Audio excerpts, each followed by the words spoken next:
অশ্লীলতাহানির অভিযোগে অভিযুক্ত শিবু সাহাকে এখনো পর্যন্ত গ্রেফতার করতে পারেনি পূর্ব আগরতলা মহিলা থানার পুলিশ। এমনই গুরুতর অভিযোগ তুলেছেন ভুক্তভোগী তরুণীর মা। ঘটনার সূত্রে জানা গেছে, এক প্রভাবশালী মহিলা নেত্রী পাপিয়া দত্তের প্রভাব খাটিয়ে অভিযুক্ত ব্যক্তি দীর্ঘদিন ধরে ওই মহিলাকে মানসিকভাবে হয়রানি করে চলেছেন বলে অভিযোগ উঠেছে। এই ঘটনায় পুলিশের নিষ্ক্রিয়তার প্রতিবাদে আজ আবারও পূর্ব আগরতলা মহিলা থানার সামনে বিক্ষোভে সামিল হন মহিলা কংগ্রেসের নেত্রীরা। তাদের দাবি, দোষীর বিরুদ্ধে অবিলম্বে আইন অনুযায়ী ব্যবস্থা নেওয়া হোক এবং ভুক্তভোগী পরিবারকে যথাযথ নিরাপত্তা প্রদান করা হোক। বিক্ষোভস্থলে উপস্থিত কংগ্রেস নেতৃত্বের একাংশ জানিয়েছেন, নারী নির্যাতনের ঘটনায় প্রশাসনের এমন উদাসীনতা কোনোভাবেই মেনে নেওয়া যায় না। ন্যায় বিচার না মেলা পর্যন্ত আমাদের আন্দোলন চলবে।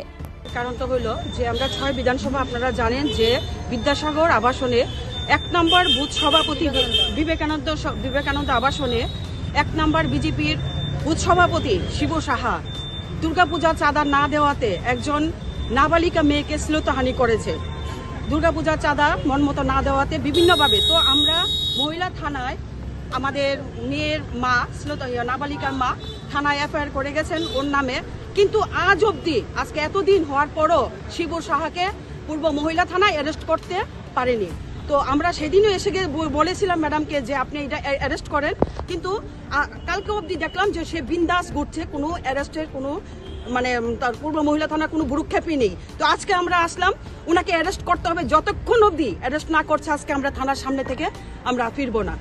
কি মনে হয় কি কারণে অ্যারেস্ট করা হচ্ছে? কি কারণে অ্যারেস্ট করা হয়নি এটা পূর্ব মহিলা থানার ওসি বলতে পারবেন, কিন্তু ঘটনা হচ্ছে আজকে ওনাকে আমার জবাব দিতেই হবে যে উনি কতক্ষণের মধ্যে অ্যারেস্ট করবে, না হলে আমরা পূর্ব মহিলা থানার সামনে থেকে আজকে যাব না। আমরা মেয়েটির মার একটা অভিযোগ যে শাসক দলের কর্মীরা নাকি ভয়ভিত্তিক প্রদর্শন করছে, সেই বিষয়টা কিভাবে? হ্যাঁ, আমরা শুনেছি যে বাড়িতে গিয়ে ও 6 আগরতলার দিদি, যিনি একজন মহিলা, সবচেয়ে ধিক্কার জানাই আমি ওনাকে, যে উনি কি করে উনি সাঙ্গ পাঙ্গ নিয়ে তারপরে উনাকে বলছেন এটা মীমাংসা করে নিতে।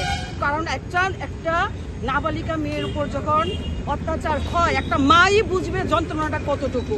কারণ আমি জানি না ওনার ভিতরে মনুষ্যত্ব জ্ঞান আছে কিনা।